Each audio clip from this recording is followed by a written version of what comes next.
we're starting to gain some clarity into what it is that Brandon Aiyuk actually did to cost him $25 million in guarantees.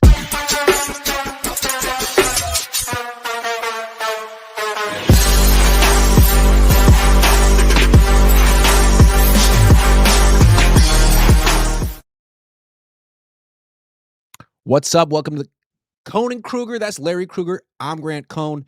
Today's show is sponsored by Cash App. For a limited time only, new Cash App customers can use our exclusive code to earn some additional cash.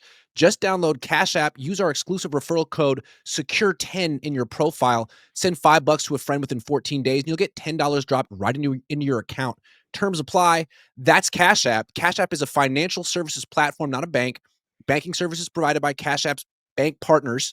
Prepaid debit cards issued by Sutton Bank, member FDIC. Promotions provided by Cash App, A-Block Incorporated. Visit cash.app/legal/podcast for full disclosures. Also sponsored by Cozy Earth Premium Pajamas and Blankets, which is a great gift for the holidays. Got a 100-night sleep trial and a 10-year warranty. Give the gift of comfort that lasts beyond the holidays. This weekend, only from Thanksgiving through Cyber Monday, get 40% off at CozyEarth.com with code COHN. It's the best deal of the year. And if you get a post-purchase survey, be sure to mention you heard about Cozy Earth right here. All right, Larry.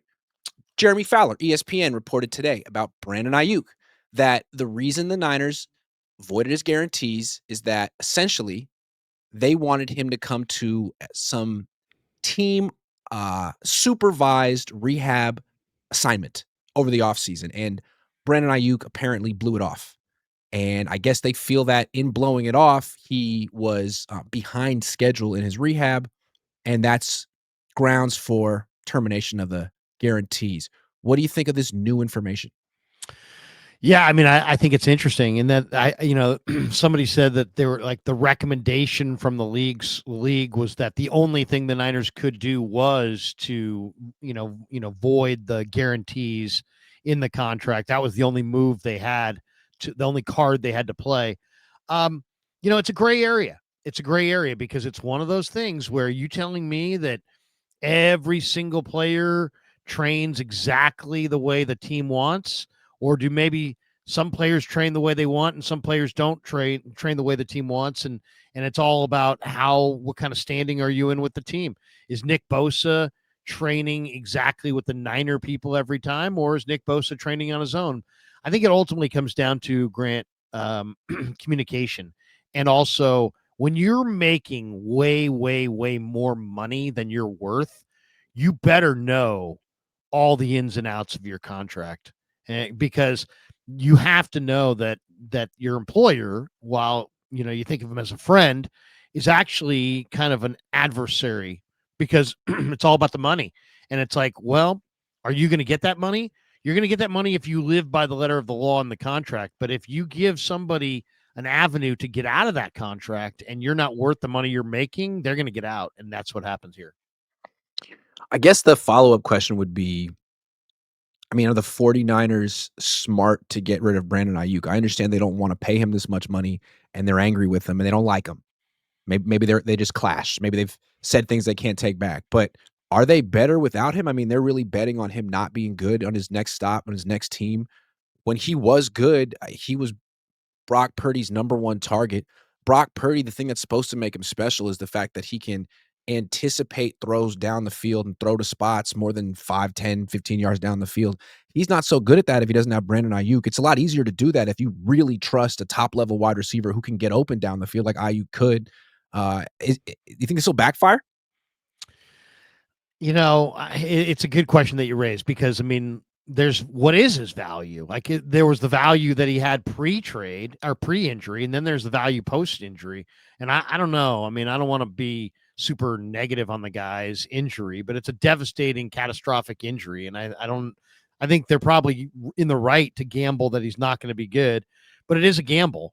Nobody really knows. He could come back and he could be, fantastic, but it was a catastrophic injury. And I think they're just looking at the money invested, the supply and demand situation. There's tremendous supply, almost that far exceeds the demand.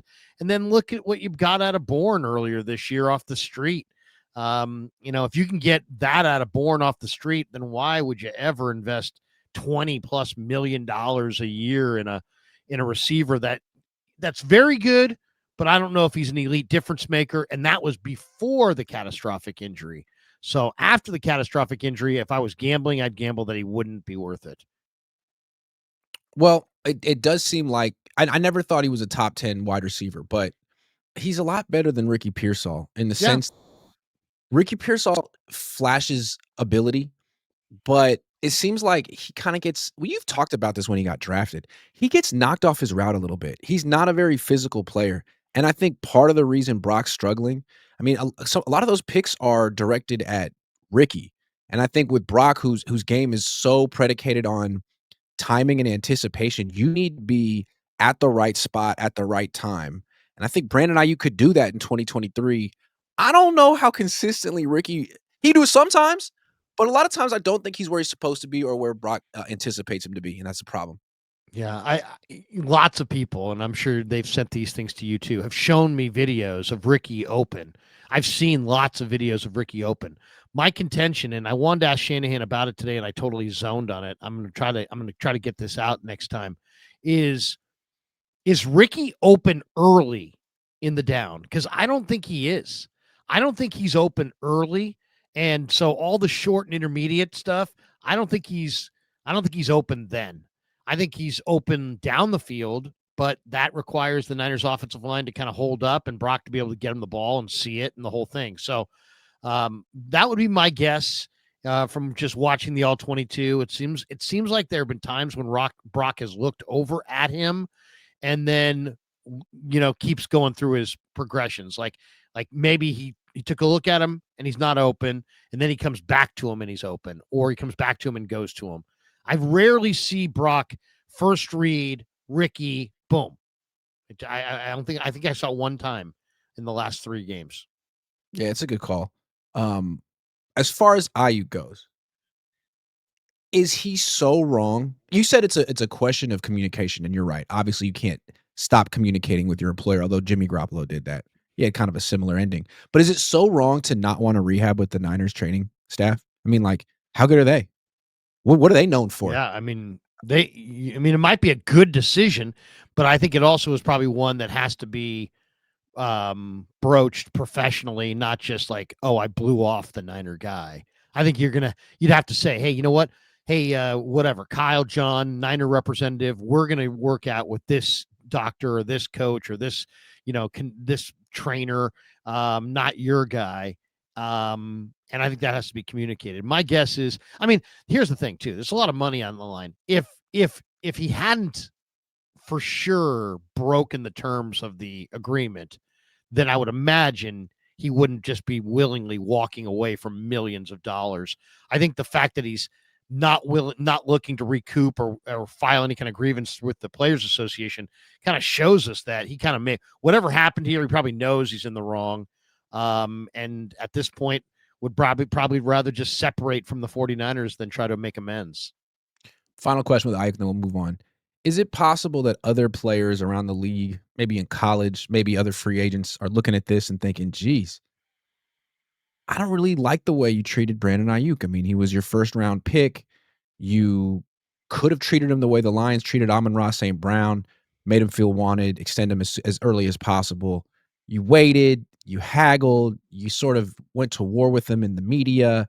You signed him, but then you regretted it and you found a way to get out of the contract. I mean, there's going to be other wide receivers better than Aiyuk who are worth more than Aiyuk, who have more leverage than Aiyuk, who are going to consider signing with the Niners one day. Do you think this will be in the back of their mind?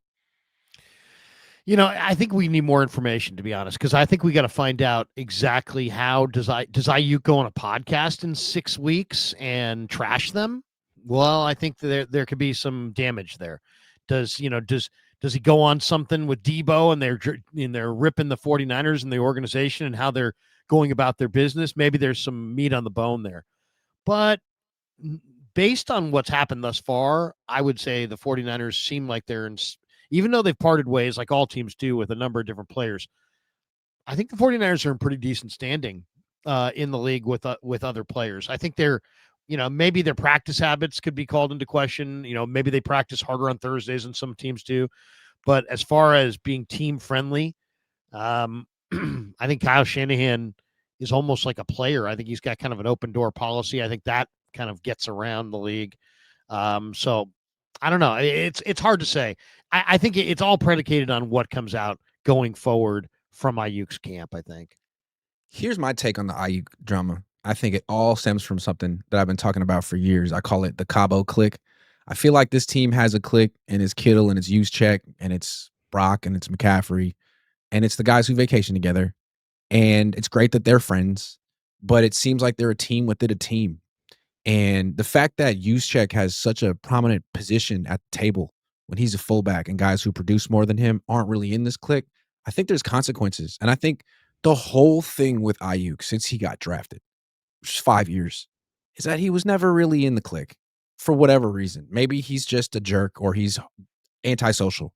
But I think a lot of his stuff with the shorts or his disgruntled nature was just being an outsider on this team. And I think it's easy to uh, leave the way he is when he never really felt like he was in the way the fullback is. That's my take. And it's not just Ayuk. It was Devondre Campbell last year. There are these disgruntled people who feel replaceable, even if I mean, Devondre Campbell doesn't earn anything, but Ayuk did. No matter how you feel about his personality, he was really important to Brock Purdy. And you could argue that Purdy's regression the last couple of years coincides with Brandon Aiyuk's alienation and injury. And just not being out there. I mean, yeah, I mean they haven't had him. I mean, Ayuk was at a level a couple of years ago in camp that he's never reached since. And I don't think he's ever going to reach it again. It is interesting as far as the click. I mean, Trent Williams, I guess, is in that too, right? Because he, I guess, vacations with them. I guess JJ in this click. No. I don't know. I think ultimately, it's you got to make decisions. It's it's like governing, right? You got to make decisions. Who do you want? And with the cap? You got to decide who you want to keep, who you not want to keep. And I think the decision initially was we don't want to keep Debo, and of our receivers, we're going to keep Ayuk. But then I think over time, JJ started showing up and bigger than Ayuk in some of the bigger moments, including the Super Bowl. And I think if you had asked Shanahan, in Lynch truth serum going into this year, hey, if you could have Ayuk or JJ in 26, who would you want? I think they would have said JJ. So I think this door, now I don't know if it's related, but I do think this door closing on Ayuk does open the door for Jennings to stay in 26. So I don't know if they're related or if it's just a cap thing, but I think there was no way Jennings was going to come back. No way there was budget room for him if Ayuk was there. But now with Ayuk's voided stuff happening here, I think Jennings potentially, if he wants to be reasonable, could come back. Yes. I don't know if that answered the question really. No, it does. But my thing with Jennings, I like Jennings a lot. Good player, and they could probably get him for a good price. He's just not a replacement of Brandon Aiyuk. That was supposed to be Ricky, and maybe it will be Ricky. But for Brock, to get the most out of Brock, what makes Brock Brock is that he's so eager to push the ball down the field, despite having one of the weaker arms in the league, and he can pull it off with anticipation and timing. But to do that, like you really have to have a receiver who challenges 3 levels of the defense. And that's not Jennings. He's a short intermediate player. When you try to go deep to him, I mean, it better be off a double move. He better be wide freaking open. We've seen Brock throw deep to him and have really bad results against the Rams last year to lose the game. I'm not saying bring back. I mean, Ike's done. It's over with. But they got to bring in another wide receiver. I don't know if Ricky's enough.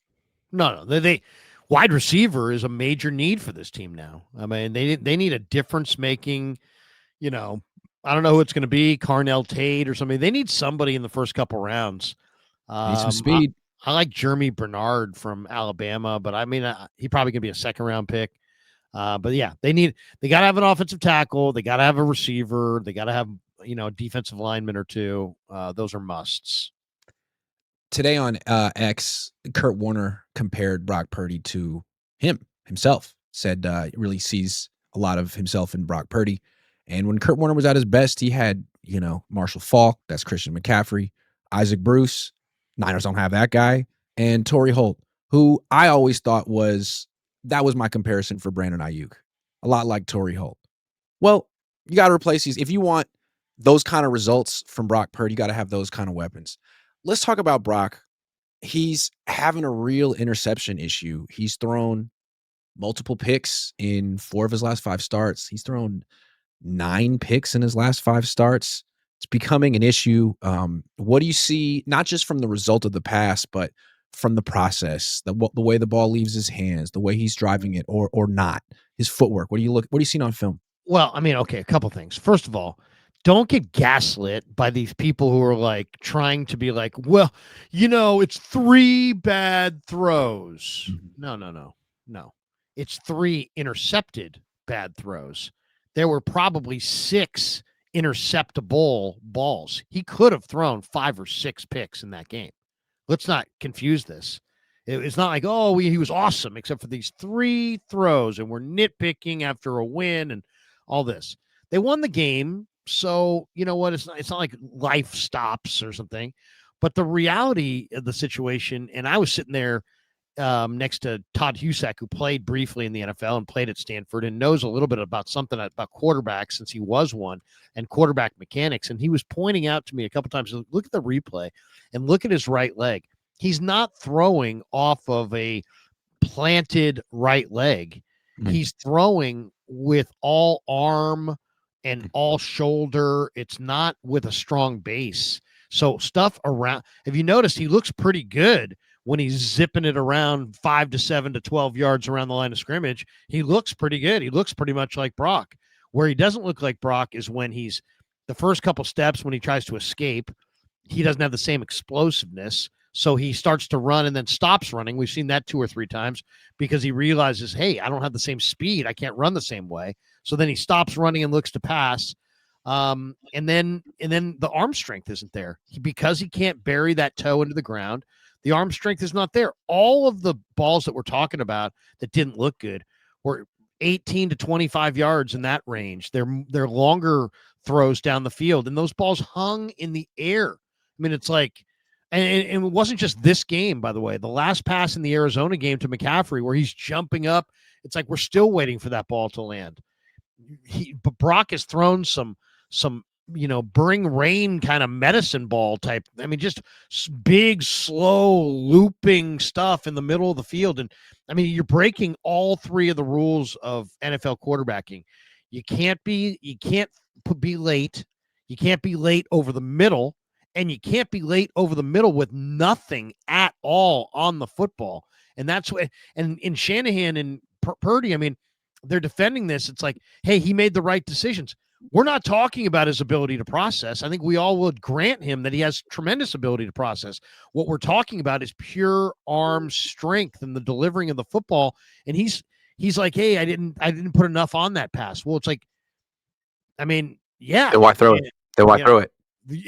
But I mean, stop floating balls late. First of all, if Orlovsky made a decent point today, and I do agree with him, even though I don't think Orlovsky's the greatest, but whatever. He made a point that Brock is seeing it late, that he's a little late. It's not just that the arm strength's not there; he's not throwing with the same anticipation. So you're a little late with your anticipation, and then you're throwing a ball that's hanging in the air that has nothing on it at all, and then you're in the middle of the field. I mean, guys are going to break on those passes, and that ain't the last 3 pick day. And you got people defending these quarterbacks also threw 3 picks. Shut up.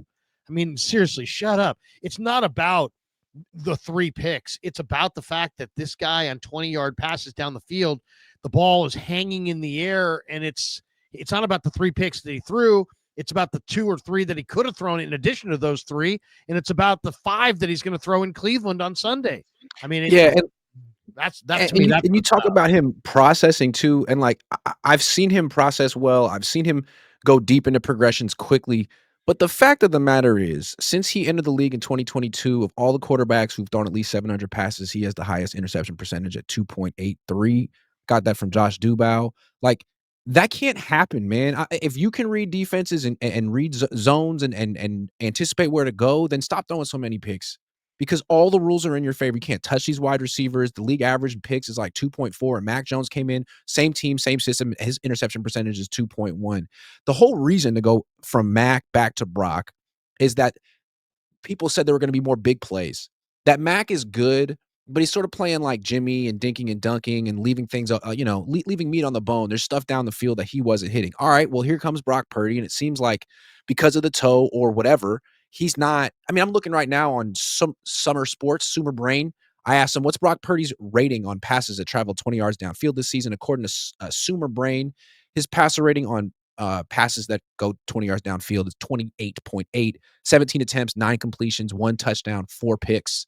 I mean, if that's what he's going to do, if he's 75% healthy, if he can't quite make a guy miss in the backfield, then what? Then should he be playing?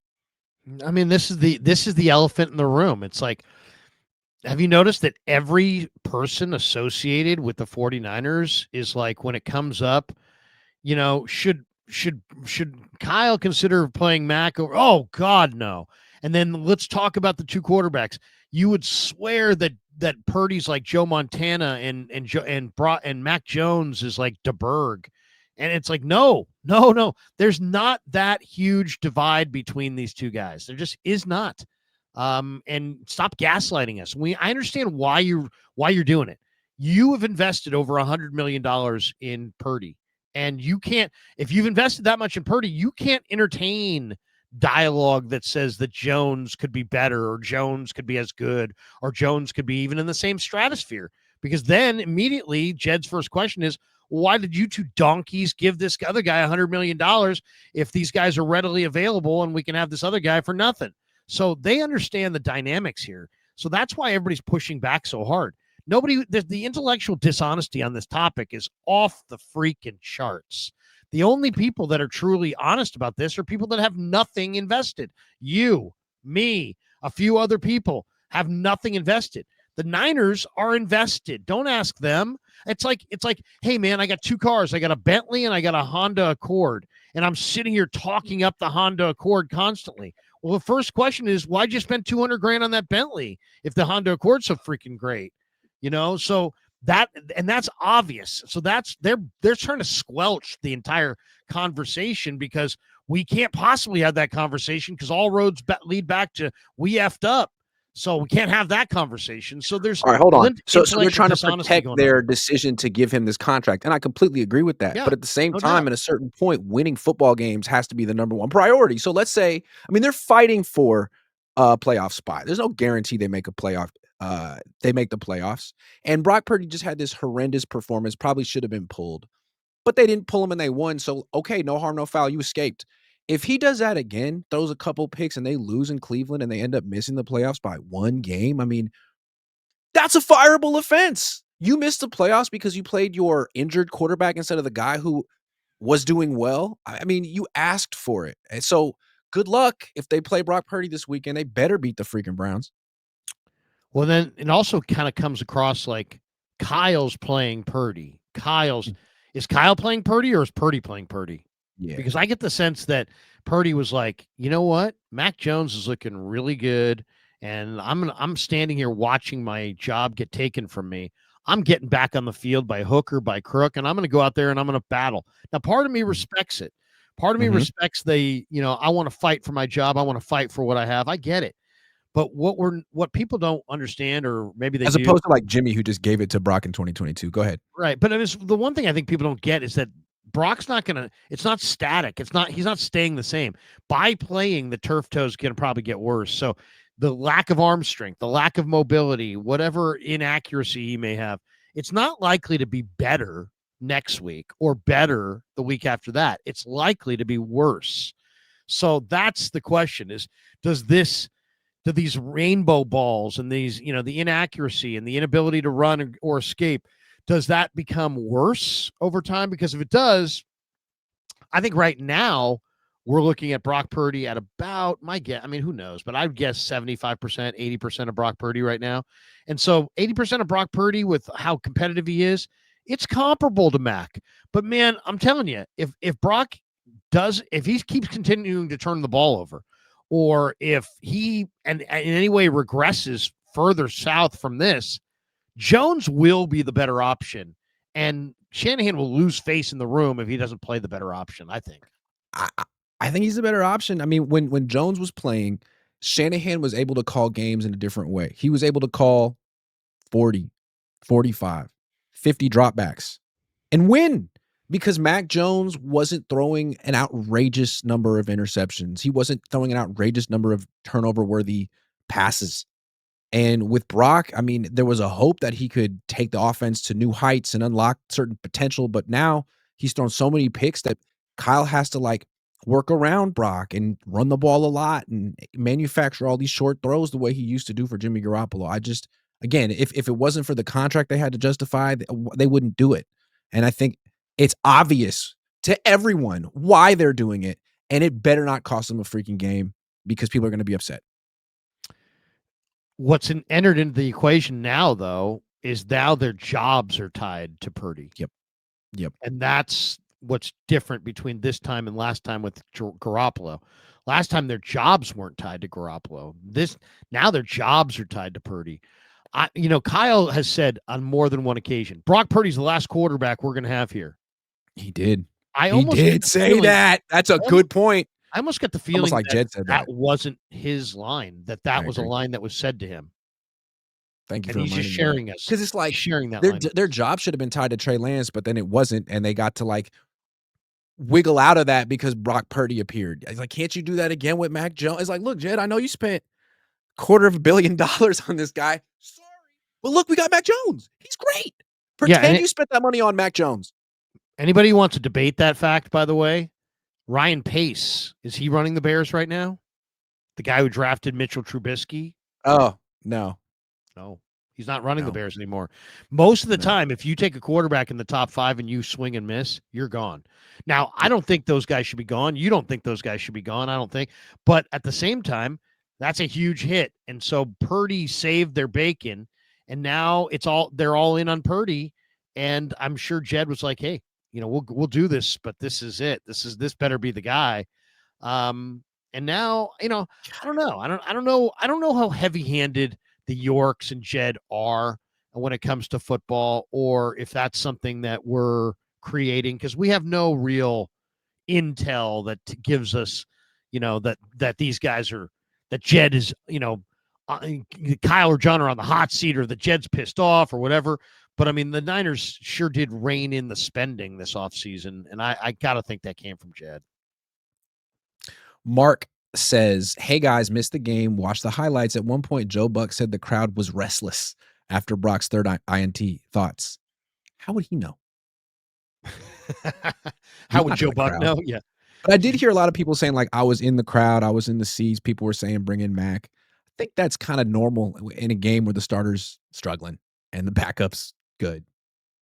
I mean, I was at a game in the Niners' last Super Bowl winning year where Steve Young got yanked. I was talking about that. I was at that game, 40-8 Eagles. Steve Young got yanked, and they went on and won the Super Bowl. And he like MF'd Seifert on the sideline. Seifert totally didn't even look at him. Steve, I mean, Steve's passionate, but Steve went bananas. Went bananas. Yep. This is my team. Who do you think you are? How can you take that? And a lot of people think he didn't even look at him. A lot of people feel like he gained respect and a louder voice in the room because of his attack. His like kind of, this ain't going down like this. I mean, Steve had some serious gumption, man. Yeah. And that was my point. Like, you don't have to bench Brock Purdy, but you should have pulled him from that game. You won in spite of him. You can pull a goalie in hockey. You can take a pitcher out in baseball. You used to see quarterbacks get pulled and then start the next week, but they didn't. And again, I think it's all because of the contract. I mean, you got to show the team that there's a standard of performance and everyone's accountable, no matter what. Which leads us to what's next. And does Brock, and I wanted to ask Brock this question today, but I didn't have the nerve. The question I wanted to ask was, hey, man, if you continue to struggle and throw 2 and 3 interceptions per game, would you take yourself out of the game and just say, hey, I'm not playing at the level that I'm used to playing at? Or do you just put your head down, try your best and let Shanahan pull you out of the game? I mean, I almost wanted to ask that question, but I just felt like it was going to not be well received. Yeah, but I would like I see why you wouldn't ask it. To me, that's actually a better question for Kyle. And I wanted to ask it after the game, but I lost my nerve too. Because to me, I asked Kyle, like, did you consider going to Mac after the third pick? And he just said no, and ended at Right. that.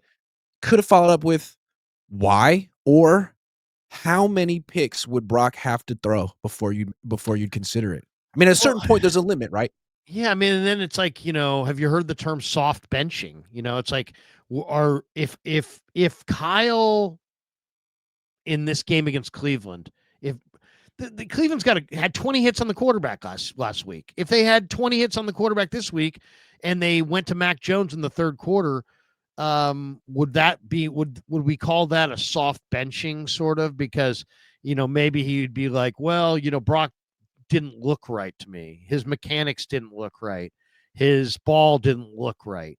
And it's like, well, what are you taking him out because he's bad? Or are you taking him out because he's hurt? And it's like, they're never going to take him out because he's bad. They're always going to take him out because he's hurt. And then immediately the speculation is going to go to, well, is he being taken out? Is it a soft benching? You know what I'm saying? That's kind of, I could see that whole thing starting to happen if Brock's just I'm gonna keep playing, and he keeps playing poorly, and then what? That's a good question. Bill Kennedy says Lombardi wants a job with the Niners PR department. See no evil. Nick says team is chasing narrative instead of Super Bowls to help the egos of the Cabo clique and the coach. I do feel like the team is chasing narratives, and it's so beside the point of what they need to do. Just win, play the best players. Kane Fan 57 says Mike rain in Cleveland. We all know how Brock plays in the rain. Again, against good defenses. Also, lost last time we played them. Yeah. To me, they didn't want to play Brock against the Rams. The same logic applies this week. I mean, this is a really tough defense, a really tough atmosphere. Any quarterback the Niners put out there is likely to struggle in this setting. So why not let it be Mac? Why don't Mac throw 3 picks and get hit? Well, I 30 mean, times? they don't want to get into this guy, that guy, this guy, that guy, back and forth, which I'll tell you, now I don't know what your stance was. My stance on the Purdy thing was you were winning games with Jones. He had just completed 85%. He's in a very good rhythm. You're playing winnable teams. You have a quarterback that has turf toe. Why not hold out Brock Purdy till the bye week? And then you had 4 games out of the bye after the bye. And then the playoffs, to me, that's probably what he can play. Now you may have to go to Mac Jones in the playoffs. You know why? Because Mac would have lit up Arizona and Carolina. And then all of a sudden we would be talking. He'd be on a winning streak. His numbers would be, I mean, he was peaking when they benched him. He wasn't going to light up Arizona. I mean, probably would have. So I think they felt like he lost. Arizona's coming up. Brock's going to be great. That was your opportunity to slide Brock back in there. The only thing is they didn't expect him to melt down against the Carolina Panthers. Now, J.C. Horn is really good. He made some great plays. But damn, didn't expect that. Brand New says Grant and Larry like Kobe and Shaq. Who's Kobe? Who's Shaq? Stephen Niners says you guys should rock, paper, scissors for who asked Brock why so bad. That's not nice. It's enough Brock for today. Brock, that's enough. Do better. Eric Kendricks. The Niners signed him to the practice squad. They tried to sign him last year. They ended up with Devondre Campbell. That didn't work out. Now they get Eric Kendricks. He's kind of old, but I mean, they're probably going to pick it. They're probably going to call him up on game days. He might just play. The only guy in front of him at Mike is Curtis Robinson, who has 1 career start. What do you think of this? Do you call it a signing if he's on the practice? I'll call it a signing. Yeah, I mean, he's probably just stopping by the practice squad for a shake off the rust and get warmed up. I mean, he's going to be out there. I mean, to me, this is a direct issue with their cheapness at the undrafted market. I mean, you were dominating the undrafted market. You found Azeez Al-Shaair as a undrafted free agent. You were 26th in undrafted free agent spending. There were 7 or 8 really good young linebackers that you could have signed that are now developing and playing on other teams around the league. And you didn't sign any of them because you wanted to save a few bucks, and it came back and bit you in the butt. Now here you are. You have Jalen Graham, and he really can't play, and you got Stone Blanton, and he's more developmental. and you're just signing veterans off the street instead of having a guy who's young and talented who learned your system all summer and you've been developing all fall and winter. You don't have that player because you went El Cheapo, and were 26th in undrafted free agent spending when you should have dominated that market. So this is a result of that. This guy's best days are obviously behind him, but I bet you he'll wind up playing. And I don't know how he'll play because I don't know how he's moving around, but he was a good player back in his day, but it was a number of years ago. I'm not going to write him off. I mean, the only guy ahead of him on the depth chart is Curtis Robinson, who, I mean, Tatum Bethune was playing well, and then he got hurt. Let's see how long Curtis Robinson can keep it going. I like what he's doing. But I think the Niners have had some success bringing in guys on the practice squad, vets on defense. Like Cleveland Farrell has been one of their better additions this year. Doubt. I mean, he's on the 53-man roster now. He got fully promoted, right? Their only sack last week. He sets the edge. He's a pretty good player. Yeah. I think this guy might be able to help. If you're going young and you're rebuilding, like we know you are, since you have like 12 rookies on your team and you had 3/4 of your D-line were rookies and all that. I mean, come on. I mean, it's like you're going young, go young, commit to the youth. Instead, you went cheap at the undrafted market. Now you are into, late November trying to sign guys off the couch and who used to be something. I don't think that's the preferred route. And I understand that they don't want Nick Martin playing Mike, I guess, because they don't want him communicating or they don't think he'd be good at it. But the fact that you spent a 3rd-round pick on a linebacker and you can't play him at this position, so you have to go get 40-year-old Eric Kendricks, it's not ideal.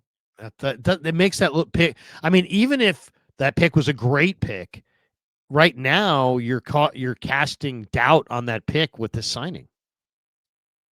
Yeah. All right. Ji'Ayir Brown. He's having a good season. He looked like he was benched, and he had to work his way back up from the bottom. He was special teams, and then they gave him a look at, big nickel. He was pretty good at that position, and now he's the ball hawk they needed him to be, the ball hawk he was supposed to be. At least he was in his last game. Do you think the Niners should extend him? Do you think he's a candidate to get a second contract with this team against all odds? I really like this guy. I really do. I like this guy. Now, we're always, we're always quick to kind of react and instantly grade. And a lot of times it takes a little time. This guy had 10 interceptions his last 2 years in Happy Valley. I think he's a hardworking football player. I think he's a tough football player. I think he's just kind of coming into his own. You can tell he wasn't taught great coverage. He's better in the box than he is in coverage. I don't know if he's a star player, but I think he's a better player than Niner fans right now think he is. He's interesting because he's had 3 coordinators in 3 years, and he played pretty well under Steve Wilks. He was pretty horrendous under Nick Sorensen, and now he's improving rapidly under Robert Saleh. It's possible that having 3 coordinators in 3 years affected him, and that it's hard to play well for Nick Sorensen. And now that Robert Saleh's back, maybe it's no surprise that he's had such a rapid ascension. Maybe if he could stick with Robert Saleh for a while, he would turn into a really good safety. I mean, if he's the kind of guy who doesn't really have speed and needs to work on instinct, then the longer he's in one system, the better. It's kind of like, I mean, it's like showing up on time. One thing I loved about Hufanga is that even though he ran a slow 40 for the stopwatch, man, he was so fast on time, and he was always on time, and he showed up right at the ball at perfect timing. And Brown's coverage at times this year has just been super soft. He's 4 or 5 yards behind it, but he's starting to play faster. He's starting to see it more. You heard Robert Saleh made an interesting point today. He's playing football, not fitball. And what he meant by that, it was just like, he's just playing the game and reading and just thinking as he sees it and trusting his eyes. He's not sitting there going, if you're thinking too much, you just can't play. You're just always going to be a step behind. He looks like a guy that has thought too much, and now he's speeded up because he knows the game better. So he's never a burner. He's not a 4-4 guy. He's a 4-6 guy, but he's strong. He's athletic. He loves to play football. I like this guy. I wouldn't sign him to a big money extension, but I absolutely want to keep him. I think he's a culture player. I really do. I think he's a similar style of safety as Talanoa Hufanga, and when you have a safety like that who objectively is on the lower end of the spectrum when it comes to speed, and you want him to be good, you need a coordinator who really empowers them to play on instinct. If you're just asking them to sort of execute their assignments like a robot, then they're going to do it slowly. They need to be a step ahead. And I don't know if Nick Sorensen really empowered Ji'Ayir Brown like that, but it seems like Saleh is and Wilkes did. And he's responding to the challenge in a major way. So shout out to Ji'Ayir Brown. Coming up this weekend, strange matchup. Niners haven't won in Cleveland since like the 80s. They haven't beaten an AFC team since week 4 last year. Kyle's never beaten Jim Schwartz since he's been with the Niners. He's 1-9 in his entire career against them. They have a good defense. It's going to be raining and cold. Brock's not 100% healthy, and yet the Cleveland Browns suck. So what do you think? Will the Niners win? It's going to be super low scoring. Yeah. Cleveland's going to totally take away the Niners' offense, and Saleh's going to confuse Deion's kid. Deion's kid had one nice throw to Dylan Sampson out of the backfield. He took it all the way down the field. He had one deep throw, 52-yard bomb, which was really nice. Put it right on the money. But I'm not a Shador fan. I don't think Shador is consistent in what he does, and I think Robert Saleh will have enough things in the game plan to show him different looks and then roll into other things. I think this is going to be a turnover-laden game. I'm going to say the two sides combined for 5 turnovers, and the 49ers win at 17-10. Did you hear Robert Saleh, his answer to my question about Shador Sanders? I asked him, like, what do you think? Like, how does he – He said he had a great arm, which I thought was a little surprising. I don't think of Shador's having a great arm, but he seemed to like him. He like was very complimentary of him. Well, I guess. And the way go back and listen to it. I was like, what do you think of him? How does he change their offense? He's like, well, they have a really good running back. And right. Jerry Judy's good. And their rookie tight end's good. So they're going to run the ball a lot. I was like, okay, like when are you going to say what you like about Shador? I guess it's fair, right? I mean, he's played a game and a half. He's not going back and watching Colorado footage. He's not thinking about that. So it's hard to really say what he does well. I don't know. I mean, I've seen Shador move. He moves around. He can extend the pocket. He's pretty accurate underneath. He can make some plays. But there's just no consistency. There's not a lot of consistency. The guy is Judkins, though. Judkins is 225 pounds. He runs 4.4. So yeah, if Judkins somehow, and he's a talented guy. If Judkins gets rolling, it could be a long day. Yeah, I mean, if it's like a rainy day or maybe even a snowy day, and the game and it's just really hard to pass. Like, remember that game in Buffalo last year? It just comes down to who runs the ball better. Well, I mean, maybe the Niners in their 3.7 yards per carry rushing attack is going to slow them down a little bit. Well, and I asked Brock what I thought was the ultimate question. I'm like, hey, man, are you going to be able to grip it and rip it in this weather? Like, I don't know. He gave me kind of a long answer, but he didn't necessarily say yes. And it was like he was like, it's kind of tough. Any quarterback's going to have a tough time with that. It's like, are you going to wear a glove? No. Oh, okay. He's not wearing the glove. Hey, by the way, he said, I've never worn a glove, and I didn't wear the glove in college either. But didn't he put on a glove in one of those games? Was it no, maybe not Philly, but I thought he wore a glove halfway for through a couple snaps in some game. But he made it sound like he would never wear a glove, and he's never worn a glove. Do you remember how bad he was in Buffalo last year? No, in Buffalo. Let me get the numbers up real quick. It was so bad. Now, he had a shoulder thing, but he's got a toe thing now. So in Buffalo last year, it was really snowing. 11 of 18, 94 yards. Yeah. That was it. Yeah, that was bad. Yeah. Okay. I tried to block out the end of last year. You had the Dobbs start. You had the Allen start against Green Bay. I physically went to Green Bay and Buffalo back-to-back weeks. It was expensive and it was cold and I don't think I've recovered still. Here's the question. Here's the question I have. Without Mac Jones, what would the Niners' record have been in those 8 games? If that had been Dobbs, if that had been Brandon Allen, heck, if that had been Adrian Martinez, which is hard to say because we haven't seen Adrian Martinez, but if that had been a lesser backup or a real true backup and not a starting player like Jones is, what do you think the Niners would have done in those They'd be games? out of it right now. If it was Josh Dobbs out there. Is Josh Dobbs still in the league? Yeah, he's I don't even somewhere. think he's still in the league. Nah, Oh, they'd be out of it. They yeah. really owe a lot to Mac Jones. Yeah, they He do. put them in this position to act like they don't need him anymore. Anoop says 8-4 frauds, play Purdy, and they'll narrowly miss the playoffs in a competitive NFC. That may be good news if the results is a new regime next year. Ooh, that's pretty bleak. Wow. Joseph Ernberg says, thankful for you two and the other creators. I root against this team every week. This team and regime is past its sell-by date. Brock's not top 32. Love you, man. Happy Thanksgiving. Bobo says, I aside love from the Ernberg picks, too, man. Ernberg is. I love the negativity, dude. I mean, it's awesome. hey, man, you got salty fans. There's a place for them. Of Bobo says, course. aside from the picks, Ji'Ayir also looked like he took good angles and made short tackles against the Panthers. It was encouraging. Agree. Yeah. All right, let's make some prize picks. It is prize pick time. Let's go NFL. I'm thinking Niners. How do you feel about that? Okay, where you at, Niners? SF Cleveland. Yeah. Let's start with Brock. Ooh, that's lower than earlier this week because of the weather, I would imagine. Maybe because of the toe. 212, more or less. I'm going to say less. He's been less 2 weeks in a row. I'm going to say less. I'm going to say less. I think this is a run the ball. I mean, at one point, I asked Brock about his offensive line, and he was like, he almost said, he goes, we would love to run the ball down there. He was going to say throat, and then he's like, we're going to run the ball down through all the gaps. That's what he said, through all the gaps. So yeah, I guess that's the game plan, right? Heavy run game.